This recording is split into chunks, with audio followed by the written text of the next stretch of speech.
It's time for the 49ers Rush podcast.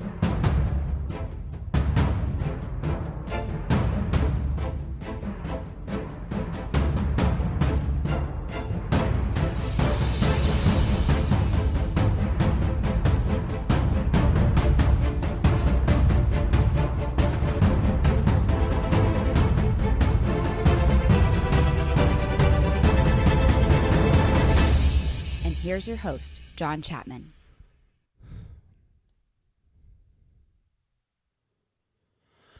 Welcome back to another episode of the 49ers Rush podcast. I am your host, as always, John Chapman.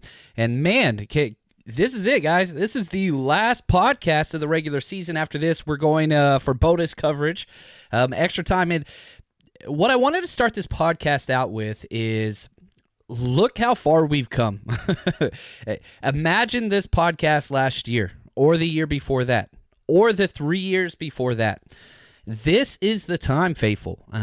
This is awesome. So much is on the line. And, you know, Twitter's full of great and horrible things. For some reason, social media allows people to turn into trolls and just like the most pessimistic people ever and whatever else. But here's the deal. The 49ers are playing for the number one seed in the NFC.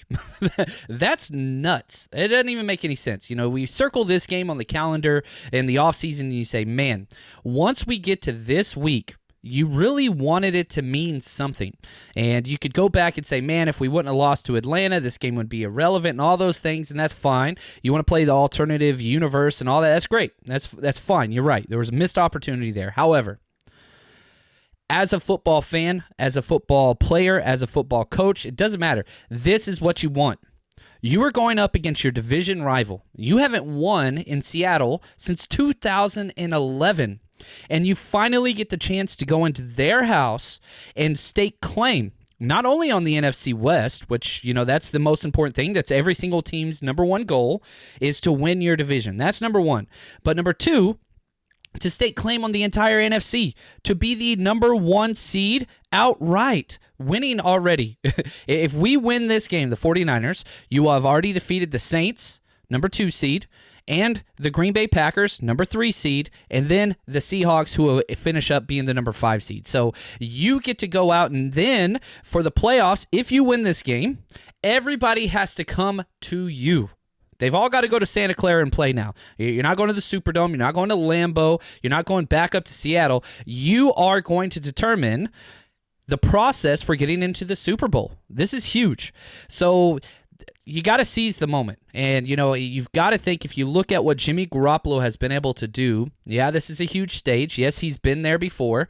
Yeah, guys, again, Austin's a troll. It's just who he is. He does a lot of help behind the scenes, so he is actually a friend, even though he won't tell you that. So just mind the troll in the chat, guys. But anyway, this is huge. And hopefully Kyle Shanahan, who's, you know, been to the Super Bowl before with the Falcons, you have Jimmy Garoppolo, who's been and won the Super Bowl, even though it was as a backup quarterback. There's lots of players, Richard Sherman. There's lots of players that have been through this process, but there's a lot of players who haven't. And you want to build that confidence. You know, the 49ers, they've lost 3 games, all of them on the last second of the game, and nobody has, you know, put it on them, for lack of a better term. They have played with everybody, including the Seattle Seahawks. Now, this game is going to be tricky for so many reasons, and it's a very complex game because there's so many injuries. So let's jump in real quick and talk about injuries for both teams, because it's going to play out, and it's gigantic. First off, for the 49ers, major news, Julian Taylor has been moved to the IR. It's the 16th player this year, and it wasn't for his elbow. He was back practicing, and something happened to his knee in practice, and they have moved him straight to IR. So he is done. That is the 16th player this year to go there. Kevin Givens, who got a lot of playing time in the preseason, he's been on the practice squad all year, has been called up, and he's going to be getting some spots. And so that's huge, because the 49ers were relying on Julian Taylor to return. He was a key piece, and he probably would have been a starter. He was going to be getting close to starter snaps. So you take it, next man up. You see what you got to do, and you move on. It's just kind of what it is. Now, D Ford's out as well. Doubtful is Jaquaski Tart. He's been in the no-contact jersey all week, and if he is cleared by the medical staff, Robert Saleh came out already said if he's cleared, he's starting. But he has not officially been cleared. He is not 100% go yet, so they are still waiting for that. We still have 2 days. Depending on when you are listening, this is Friday, and I almost recorded yesterday, but I wanted to wait until the final injury report came out for both teams, which just happened about 30 minutes ago.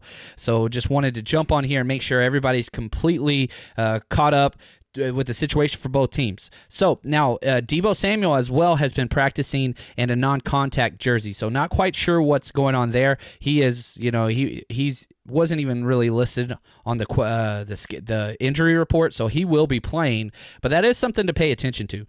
Curious to see what that's going to be if some stuff gets leaked out or not. Once you're into where we are now, week 17, everybody's playing through something. There's not a lot of healthy teams, and the Seahawks are by far not healthy either. I just mentioned how the 49ers have 16 different players on IR. Guess what? So do the Seahawks. And they had some major issues, no more important than Dwayne Brown, the left tackle. Probably one of the top 4 left tackles in the entire NFL. They acquired him in the trade from Houston a few years ago, and he's been magnificent. He was able to shut down Bosa relatively well in the passing game. Whenever they played in Week 11, Bosa got 1 quarterback hit, but no sacks. He did get a tackle for loss, so Bosa was really good in the run game, but stalemated Bosa very well. Dwayne Brown did. He's gone. He's out. And his replacement, Jamarco Jones, who was Bosa's teammate, actually, back at Ohio State. He was a 5th-round pick out of Ohio State in 2018, and he's a right guard. He's not a left tackle, but they moved him to left tackle regardless because they just don't have anybody. Everybody thought it was going to be Noah Fant, but they kept Jamarco Jones out there, and what did he do at left tackle last week? Oh, man. He allowed 2 sacks, 1 quarterback hit, 5 pressures. He had a 17.4 pass block grade, and a big reason why Fred Warner was not named NFC Defensive Player of the Week last week was because of Jamarco Jones and what he allowed Chandler Jones to do to him and his team. So if you look at Chandler Jones is now probably the leading frontrunner for Defensive Player of the Year. He's leading in sacks, forced fumbles. He's having a hell of a year, but a lot of that he has to tip his cap to Jamarco Jones. So, and he's been questionable as well. He does seem like he is going to play, but he's been limited all week. And here's the thing. I know I already know what's going to come up in the comments, and that's fine. You've got to get to the quarterback, and you've got to hit him. The 49ers have had a relatively great year getting to the quarterback. Now, things have slowed down dramatically. I totally get that. But you've got to go after them. The 49ers are currently 5th in the NFL with 47 sacks. Last time we played the Seahawks, we got 5 sacks on Russell Wilson. Russell Wilson leads the NFL in most times sacked. He gets sacked all the freaking time. So we have 47 sacks on the year. Guess how many times Russell Wilson has been sacked? 47 times. We got to go get that number higher. That's going to be huge this week. And that offensive line's a mess. Mike Uapati, who was the former first-round pick with the 49ers out of Idaho, he's also questionable as well. I do expect him to play, but their offensive line is a mess. Now, there's even more people that are out. Chris Carson's out. Rashard Penny went out on IR 2 weeks ago. CJ Prosise is out. So because of that, you have, the Marshawn Lynch signing and bringing in Robert Turbin and all those things. Now, I will say this. Travis Homer, which nobody knows who the hell that is, he is going to be the starting running back and probably get the most work for the Seahawks. He's got 8 carries and 52 yards on the season, but he has been on the Seahawks roster as a special teams player and backup all year, so he knows the situation. My guess is he will lead the team in carries and snaps, but Lynch and Robert Turbin will be getting some work as well. And here's the thing. You look at what the Seahawks have been able to do all year. They are a run-heavy team. They are 3rd in the NFL in rushing attempts. They are 3rd in the NFL in most rushing yards. But last week was the first time in 16 weeks, you got to go all the way back to week 1, Seahawks didn't rush for over 100 yards. And that was against the Cardinals. So, Yeah, you could kind of take that for whatever you want. I mean, it was in Arizona if you want to make that argument, but there's definitely some issues for the Seattle Seahawks, who only put up 13 points. They lost by 14 to the Arizona Cardinals. You got to put that out there. Now, there's more people that are out. 2 questionable players as well for the Seattle Seahawks. Quandre Diggs, who had a hell of a game against the 49ers. He's a hell of a player that they got from Detroit. He is questionable, and true game time decision. And Ethan Posick, again, their center/guard, kind of hybrid player on the inside that plays everywhere. So there's a lot of issues at play for the Seattle Seahawks. Now, does that mean that this is going to be a blowout or anything like that? Absolutely not. There's a lot of stuff to get into, but let's go ahead. Let's jump over to the chat. Wherever you're joining us, just want to say thank you, guys. If this is your first time joining the 49ers Rush podcast, just want to say thank you. Make sure you hit that subscribe button wherever you are. We are everywhere podcasts are offered. We go live on YouTube, Twitch, Periscope, and Twitter. But yes, we are everywhere. So wherever you are listening or watch this, please hit that like button. Helps us out a lot. Really do appreciate that. So real quick, let's get into some questions. First one here from Fred. Kevin Givens, give us your take. He is a bull. He kind of fits the mold of... We love hybrid defensive lineman versatility in the offseason and the draft and free agency. That's the hot button word that is used nonstop by our front office. And Kevin Givens is one of those guys. He fits the mold of kind of a Contavious Street, very powerful, just kind of cramped packed defensive lineman. Now, he's not huge, so like he's not that true nose tackle guy, but he is one of those guys. He's probably a better 3 technique than anything else, just like every other defensive lineman we have on our roster. But he is going to play those 2 interior spots. You can put him at the nose, and you can put him at the 3. I doubt he'll play the 3 at all. But yeah, that's huge. Yeah, the cap is back. Appreciate that, Wally Lum. I love this bad boy. And yeah, just want to say, man, Julian Taylor, we stashed him on the practice squad all year last year. Not on the inactive list, because we knew somebody would claim him, and he flashed. He finally gets his chance this year, and he flashed again. A couple injuries happen. It's his time to shine. Back-to-back injuries. Knees, that's rough, man. That's rough. Tart is doubtful, Fred. Yes, that's correct. Do I think it's a smokescreen? No, I don't. Marcel is suspect in the pass game, but Marcel Harris coming off 2 back-to-back good weeks. I really do think that he was a very positively impactful player last 2 weeks. He was awful his first 2 weeks whenever he came in for Jaquiski Tart, whenever he got injured, and then versus the Saints was bad. So, man, if I had to say right now, I hate to say it, but I'd put my money that Marcel Harris is going to be starting. Now, again, the coaching staff has already come out and said Tart is starting if cleared, but he just hasn't been cleared yet. Again, it's broken ribs or fractured ribs. You got to make sure that cartilage is there. And with the way he tackles Jaquiski, you got to make sure he's healed, because you put him back out there, one big hit versus the running back, and with the style of game that Marshawn Lynch and the Seattle Seahawks are going to be doing, there's going to be a lot of collisions. So you don't want to put him out there if he's suspect, because that's going to basically ruin the season for him if he comes out early. Here we go from Falk. What worries you the most, and what do you think we exploit the most? So, number one, our defensive coordinator, who I really, really like. Robert Saleh is a hell of a coach. Now, the way he handles personnel and in-game adjustments, not as much. He's still a young play caller. He has not been a defensive coordinator for very long. You know, he came in with Shanahan, so this is his 3rd year ever. And he got exposed considerably the last few weeks. The blueprint has been set with how to play against the 49ers. It's quick passing, and then you got to get your quarterback outside of the pocket. If you just keep your quarterback back there, the pass rush eventually is going to get to them. Even though our pass rush hasn't been all world like it was the first 8 weeks, it's still very, very good. So because of that, he's been very, very slow to adjust in the first half, and if a team finds a play that works in the first half, he's basically admitted we're not changing anything till halftime, which I hate. And so the biggest fear I have, if we thought that Jared Goff was tough on the perimeter on rollouts and getting outside the pocket on boots, Russell Wilson's a whole nother animal.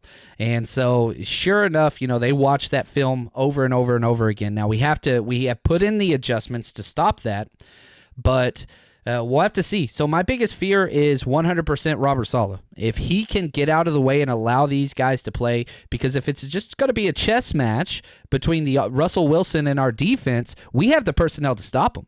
It's can we put them in the place to be successful? That's going to be key.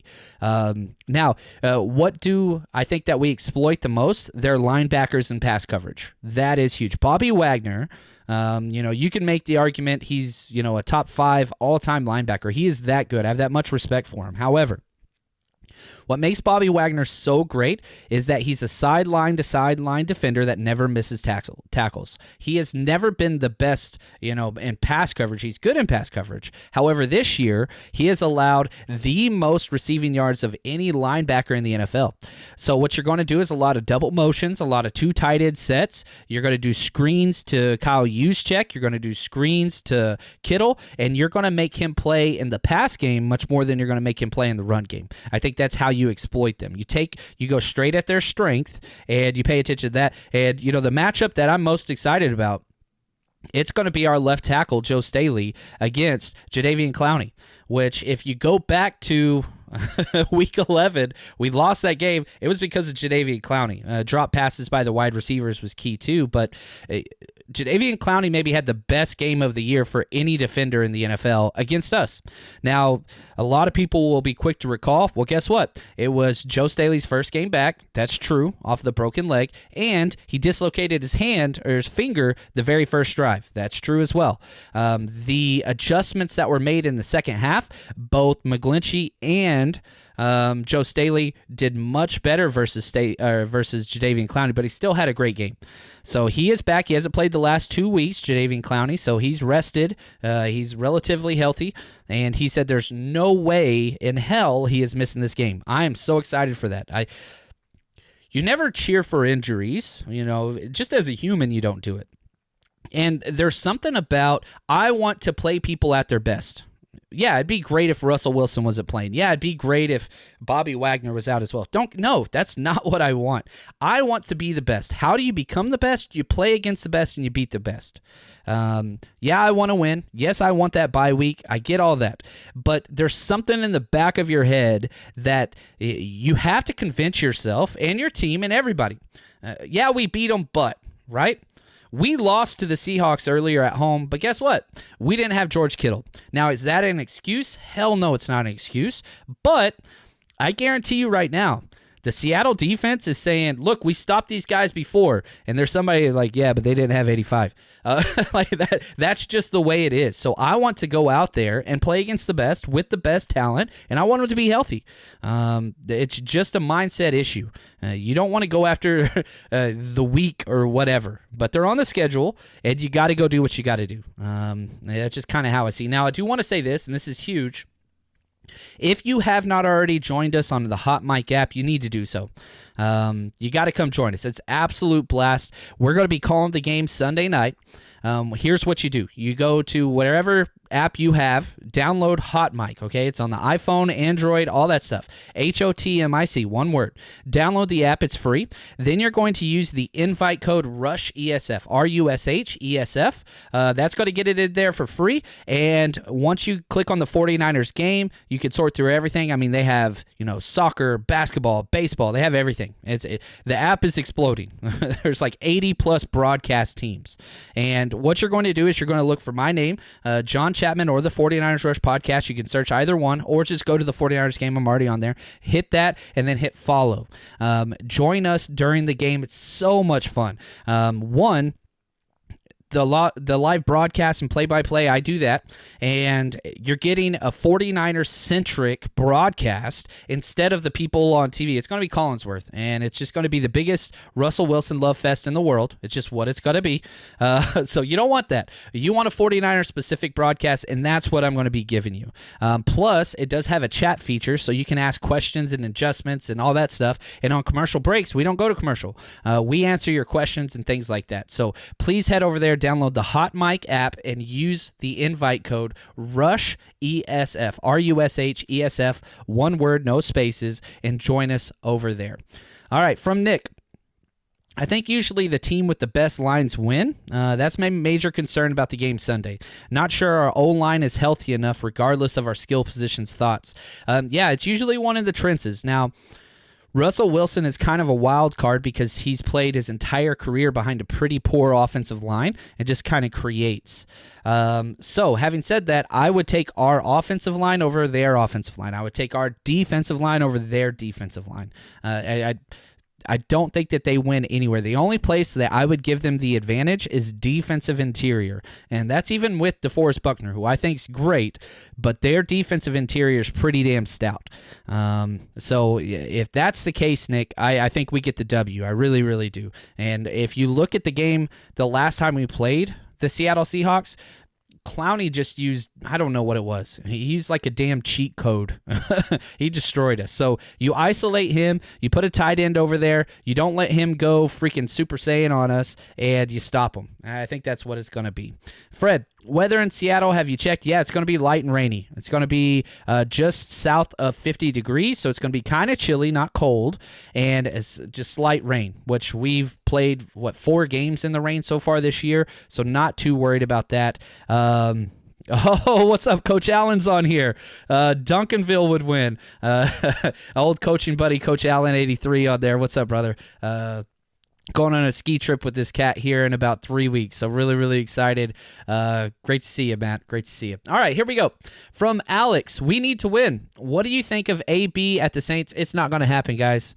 Antonio Brown's not playing this year. Even if the Saints or whomever signs him, the NFL quickly, if you watch the timeline on Twitter, it was hilarious because AB tweets out or Instagram, whatever, that he's doing like a workout release for the Saints. Everybody goes crazy. Okay.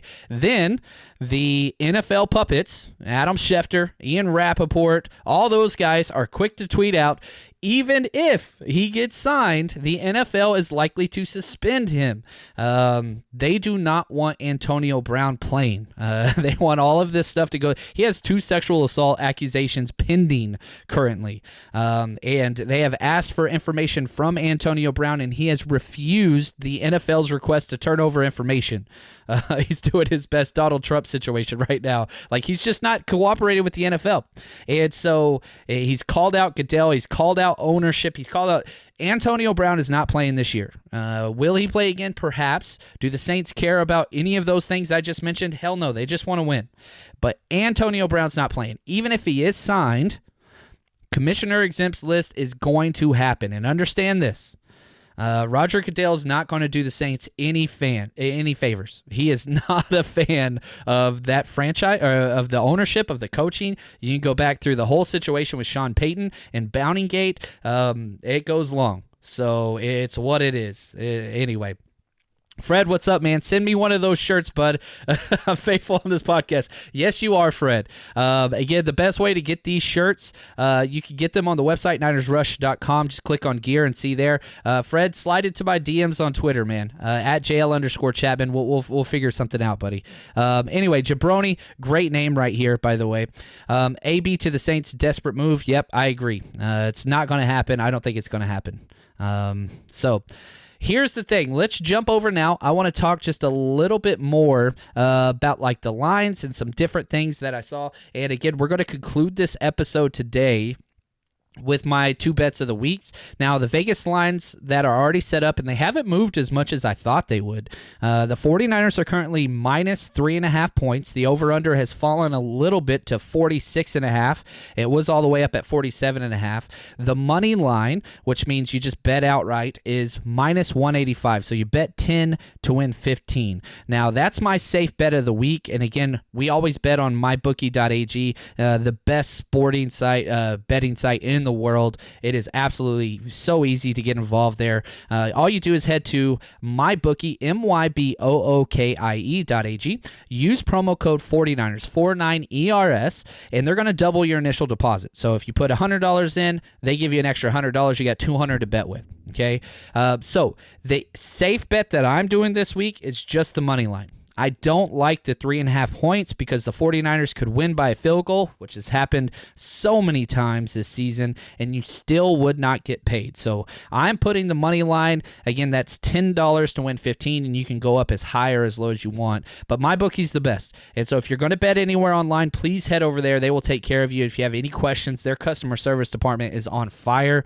Yeah, I had a couple listeners have some questions, and so I called on behalf of the listeners, and we got everything worked out so fast. It's very, very easy spot to get a hold of. So mybookie.ag for all your betting needs. And so at the end of the podcast, I have a huge 3-team teaser. Yeah, it's going to be a fun one. So anyway, now here's the thing. I want to talk a little bit about just the Seattle Seahawks season, okay? And so just a quick recap of what, if we were to do kind of an old BCS approach to what the Seattle Seahawks have done, okay? Their losses. Now, they've lost 2 out of the last 3. They lost at home to the Rams. They got blown out. Lost by 16 to the Rams at home, and then they lost by 14 points at Arizona. Then you got to go back a ways because they've lost to the Ravens by 14, and then in week 3, they lost to the Saints by 6 points. So that's their losses. They've got 4 on the year. Now, their major wins, which obviously you got to say what they did against the 49ers were huge, but they also have wins against the Vikings and the Eagles. That's kind of it. They haven't really beat, if you want to throw the Rams in there, that's fine. If you want to throw the Steelers in there, that's fine. But it's not the most impressive kind of portfolio that they put together, a resume that they put out there. Yeah, they're good. And they've been playing people really, really close, but that started to change because, again, as I said, they've lost 2 out of 3 games by more than a touchdown. Early on in the season, they were close to everybody. It didn't matter who they played. Every game was, 1 to 5 points, point differential. But that's changed dramatically. And a lot of that has to do with their rush defense. Now, their 3 games in a row, they have allowed over 400 yards. Again, let me repeat that. 3 games in a row, the Seattle Seahawks defense has allowed over 400 yards. Last week versus the Cardinals, they allowed 253 rush yards in 1 week. That's not a winning performance. And again, you look at, Kenyon Drake, who had a good game against the 49ers in his debut on Halloween night, I think it was, but 253 rush yards to the Cardinals. That's saying something. Now, the tendencies that they do on defense, they're going to struggle with greatly because there's so many people that are out. Quandre Diggs is a vital piece in that secondary. He's kind of playing, let me say this. They move him around and he's kind of that honey badger role. Where he's always around the ball and he's the person that allows them to be so complex. He's out. Or at least he's questionable. And so that's a huge piece because what that was going to do is they were going to put him on Kittle. Almost for all intents and purposes, that was going to be the matchup on the defense. Now, what that's going to allow the 49ers to do if he's not out there or if he's not healthy is Kittle's going to have a game. One, you could try to stop Kittle all you want. The only way that you can is you have to force him to pass protect, which the 49ers don't like doing. And that kind of goes back to one more of my keys that I want. I want Ross Dwelley getting way more snaps. I want 2 tight end sets like crazy. Less 3 wide receiver sets, and I want 22 personnel. I want 2 tight ends, Ross Dwelley, George Kittle out there, and I want 2 backs. I want Juszczyk, and I want Breida getting involved in this game. I want him to get some snaps out there. Now, I am curious to see if Raheem Mostert finally gets a start. He hasn't got a start yet. Tevin Coleman, despite how bad he's been, has been the guy that's been out there, but I want to see Raheem Mostert out there. Now, he is leading the team in carries and all that stuff, and, I saw a couple tweets out there as well that said, if you take Raheem Mostert's last 5-game stretch where he's gone crazy, and you extrapolate that over an entire 16-game season, he'd have 1,200 yards rushing, which is awesome. It's been a while since we could say something about that. Now, if we're just staying with their defense and what they do well, it's turnovers. That is it. They have forced 32 turnovers, which is 3rd best in the NFL, and most of it's fumbles. Half of those, 16 fumbles lost. That's what the Seattle Seahawks defense has done very, very well. Now, They give up. That's it, really. Everything outside of that, just turnovers, they're awful. They're 21st in points allowed, 26th in total yards, 26th in first down conversions, and it just goes down the line. They've allowed the third most rushing touchdowns, their worst 5 in yards per rushing attempt, all those things. And it's not a bend, don't break. It's a gamble, and eventually we'll get one type of defense. Go all out, get the sack, get the interception, get the fumble. And if you don't turn the ball over, stop me if you've heard this before, you're going to be just fine. This is not a game where we need Jimmy to win it. It shouldn't be that game. This is one of the games where you want Jimmy to chill out. This is, again, if you go back to the game against the Rams and the game against the Falcons, you knew that was going to be a high-scoring affair. I don't think that this is going to be. I think this is one of those games where you just mitigate your losses and you don't have turnovers, you're going to be just fine. You have to force them to play up to your level because they're missing so many things on offense that it's going to be very, very difficult for the Seattle Seahawks to move up and down the field. Now, let's jump over to the other side, right? What are the strengths for the Seattle Seahawks offense? It's Russell Wilson. That's it. It's just Russell Wilson. And, last week was the first time, as I said, that they didn't go over 100 yards rushing. And Travis Homer is going to be starting. Nobody knows who Travis Homer is. His parents could be listening to this podcast, and they'd be like, who? Nobody knows who Travis Homer is. And not try to take shot at the guy, but he's a wild card. He's a guy that's been on the back end. Who knows? Maybe this is his going out party. But he has not done great. And if you look at everything that they do, their strength is this. This is Seattle Seahawks strength. 4th down conversions and red zone percentage. When they get in there, they score, and that's because of Russell Wilson. So there's Russell Wilson in the middle of the field, and then there's Russell Wilson in the red zone and on 4th downs because he plays super safe. He doesn't take hits. He doesn't keep the ball in his hands if he's in the middle of the field or if he's in the first and third quarters. But once the game is on the line, Russell Wilson pulls out all the stops. He will. They'll do that little zone read, and he'll keep it. Now, he's nowhere near as mobile as Lamar Jackson, but he does just fine. He's a hell of a player. And again, if you look at their offense, they're 9th in points scored, 7th in total yards. After that, it gets pretty bad. They run the ball a lot, and they don't turn the ball over. So you look at the two different things between them. They get a lot of turnovers on defense. They don't turn the ball over on offense, and we've talked a lot about that. If you want to stop Russell Wilson, you have to get pressure on him. Russell Wilson with no pressure, 20 touchdowns, 3 interceptions for 115 quarterback rating. Under pressure this season, 9 touchdowns, 2 interceptions, 89 quarterback rating. So that's key. That's key right there. 89 quarterback rating is still pretty damn good, but it's human. If you just let him sit back there, we're in trouble. Any team that goes against him is going to be in huge trouble. And so you have to get pressure on Russell Wilson, and you have to do it, and this is going to get weird because Ahkello Witherspoon, Robert Saleh's come out and given him his vote of confidence, and hey, we're sticking with him. We have all the hope in the world on this kid and all that stuff, and I'm glad that they are staying with him, but here's the issue. Ahkello Witherspoon sucks in man coverage. So, if you're going to blitz, you better get there quick. Because here's the issue. If you do blitz, which means you're going to have to go to man coverage on the outside almost always, then you're leaving your guy in major, major trouble. And whether that's against DK Metcalf, whether that's against Tyler Lockett, that is trouble. We do not want Ahkello Witherspoon in man coverage at any point. Now, another good news is Josh Gordon has been suspended. He was a key player in that Week 11 matchup versus the 49ers. He didn't get a lot of snaps, but he would come in on 3rd down, and he converted a lot of 3rd downs and kept those drives going. So they're missing that player as well. So that's going to be key.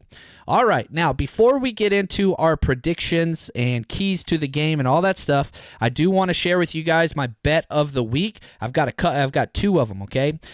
First off, I'm betting the money line. The 49ers are going to win. Again, that's bet 10 to 15. That's a little bit of a safer bet. But here's my 3-team teaser. And if you don't know what a teaser is, It's kind of like a parlay, except you get more points.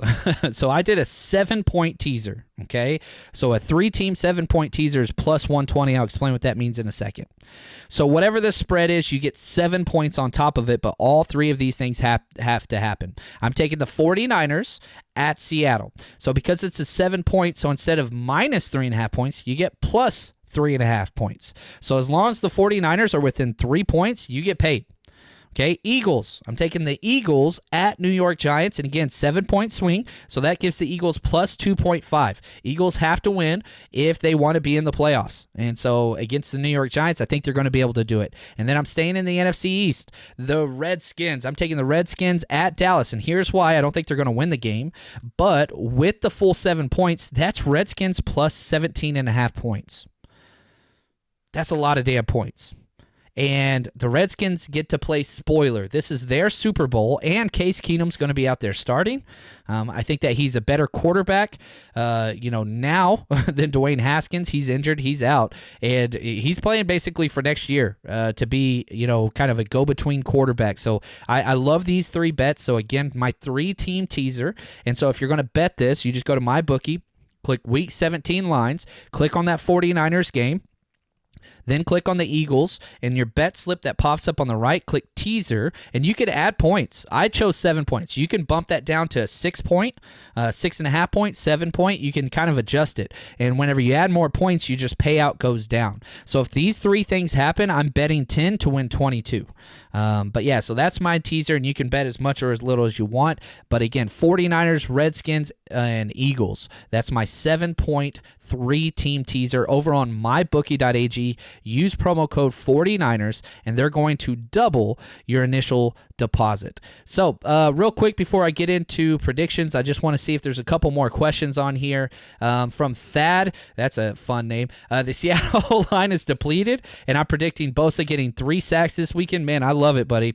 Buck with 1, Armstead with 1, and 1 for Ward. Very nice. And, the last time we played Seattle, this was the first game where Fred Warner went all crazy, all world. He had 2 sacks against Seattle when we played him earlier. This is when we started doing that A and B gap blitzing where both linebackers walk up. I think we're going to see that a little bit more. Malcolm, thanks for listening from Australia, man. Very glad to have you on here. From Nick, will Saleh use any of the schemes that the Cardinals showed that caused Wilson to struggle? Man, what the Cardinals do is totally different. It's a true 3-4 up front. So it's a little bit different, but yeah, they kept Chandler Jones at home. We do not do that with our backside ends, as we saw. If I could say one thing, like if they, not that anybody cares, but let's just say they're like, Robert Saleh's like, hey, John Chapman, who, no reason why I should talk to you, but what do you think we should do? I would just say sit your backside ends, because there's going to be some key plays where they do a zone read and Russell Wilson keeps it. They're going to play action bootleg like the Rams showed them. We don't need to sell out to stop the run. I think you just sit your backside in instead of having them squeeze down on the down block. And if you do that, I think it's going to create some more stress for Russell Wilson. So that's the one thing that I would like to do. That's what Chandler Jones does, and he had such a great game, all because of that. So hopefully that happens. David, do you think this could be a blowout? With Russell Wilson at home, I want to say no. I really do want to say he's going to find a way to keep them in this game. I do think the 49ers are going to win, and I do think the 49ers are going to win by more than a touchdown. However, the makeup of the game fits. It really does. If they can't run the ball, and if it's just Russell Wilson throwing the ball 50 times a game, there's going to be turnovers. There's going to be sacks. You just have to capitalize on those negative plays. That's going to be huge. Fred, does Saleh know that Mosley held up versus Metcalf last game? Witherspoon scares the crap out of me. Yeah, I'm with you there, Fred. I love Mosley. I would start him, but it's what it is. They're not going to change. It's just what it is. Griffin is hurt too with the hammy. Yeah, Griffin is hurt. They have said that he's going to play their number 1 corner. Not too worried about Griffin. And what I mean by that is the 49ers wide receivers, they don't rotate. the corners. So they do what we do, where they just sit their left corner and the right corner. They don't rotate. And so you're going to be able, if you want to get a certain route to Debo, or if you want to get a certain route to Emmanuel Sanders, you're going to have that option. So I'm not too worried about that. They're going to be able to scheme where they are, but it's what it is. From Bobby, I see no way the Hawks win unless we turn the ball over like 3 times. Yeah, turnovers are the big kind of reckoning for both teams, really, the 49ers and for the Seattle Seahawks. And if you go back to, this game that we lost in Week 11, it was the wide receivers drop passes that turned into turnovers. So you've got to go out there and make sure that's not going to be an issue.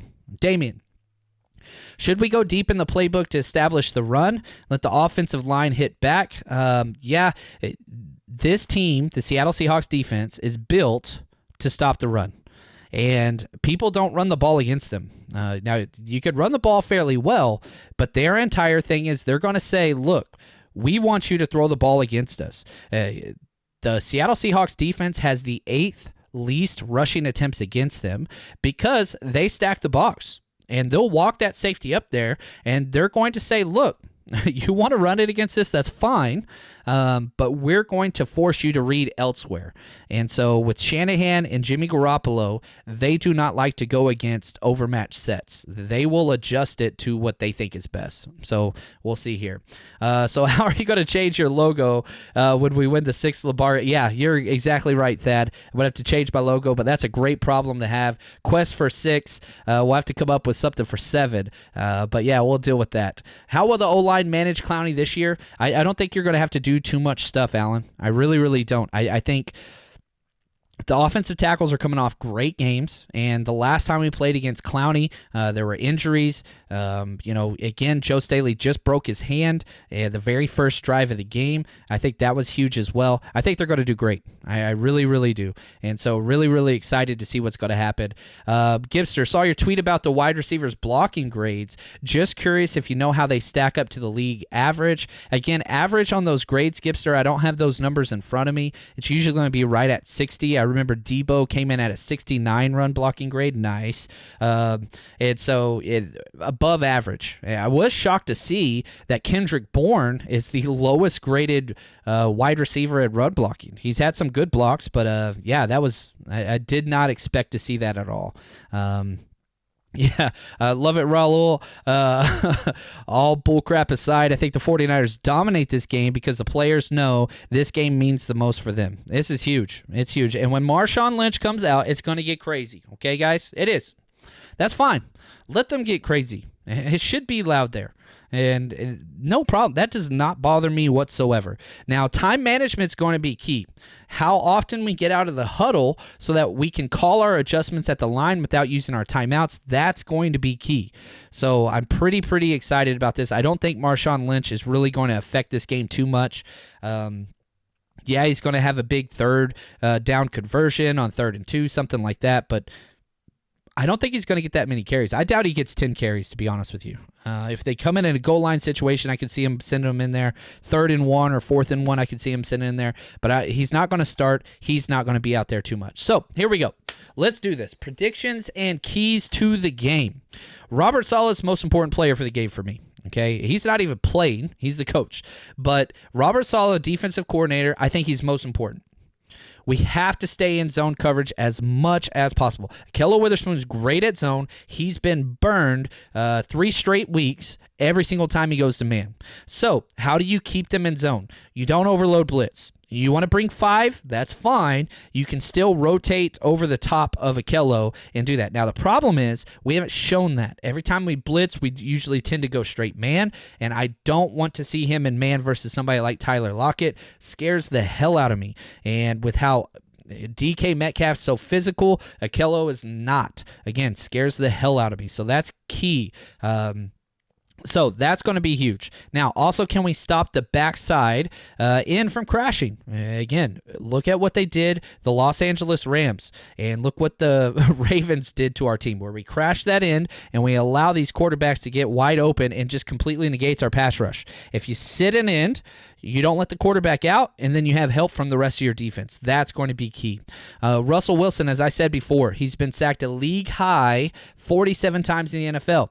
49ers are 5th in the league with 47 sacks. Last time we had 5 sacks on him. Warner had 2, Eric Armstead had 1.5, DJ Jones 1, and K'Wan Williams had half of a sack as well on a nickel blitz. I love nickel blitzes this week on the weak side because there's going to be 1 or 2 plays, and I put an asterisk by this, where they're going to do that boot out to the weak side. And if you are going to crash your end, send a nickel blitz. If you are going to crash your end, send a bullets blitz with a linebacker. We did that a couple times with Aziz. We did that a couple times with Dre Greenlaw. So if you are going to crash the ends, then send that outside blitz. That's going to be huge. Again, just to keep into perspective, Chandler Jones last week versus Jamarco Jones, the left tackle, 4 sacks, 2 tackles for loss, 2 forced fumbles, 6 quarterback hits, 6 tackles. Guess who plays that position? Nick Bosa. I had to stop myself. Got a little too excited. I'm sorry. I want at least 4 sacks for this 49ers defense. At least 4. And I know people are going to get pissed because every time I say that, it doesn't happen, but that's okay. That's what I want. George Kittle's going to eat like crazy, 85-plus yards and a touchdown. I am putting in just extra prop bets on those 2 numbers, but if you don't want it, those are high numbers, but I like them just because I think that's where they're going to attack, especially if Quandre Diggs is out. If Quandre Diggs is not active and he's going to be a game-time decision, that's going to be key. I'm going to load up some bets on that one, and here's my prediction. Here we go. George Kittle was not there last time we played the Seattle Seahawks. And if you want to prove how valuable you are, and I think Kittle's the best player in the NFL, I really do. Now you got the entire world watching you. This is the last game of the regular season for the entire NFL. Everybody is going to be watching this game. You get to go out there and show exactly how valuable you are on this stage, on the road, to lock up the number 1 seed. I have the 49ers winning 31-21. So pumped about this. Finally get a game that doesn't come down to the last second, and I think that you get to actually flex, and I think that you get to show the entire league, including your division, this is yours. It's yours. Last year was the Rams. You already knocked them out last week. Now you get to send Seattle to the 5 seed in 3 road games to try to get to the Super Bowl. I don't think they can do it. 49ers win 31-21, and it's going to be a blast. So just want to say thank you guys. So excited. Please download that Hot Mic app. Join us for the game so we could do play-by-play commentary and all that stuff. It's going to be a blast. Again, Hot Mic app. Use the promo code RUSHESF, no spaces, RUSHESF. Join us, and it's going to be fun. But until then, man, we got 2 days. Sunday night game cannot get here fast enough. So excited. If you have any questions, please hit me up on Twitter at JL_Chapman, and I will be talking with you guys soon. Thanks so much for the time, and man, got to get here quick.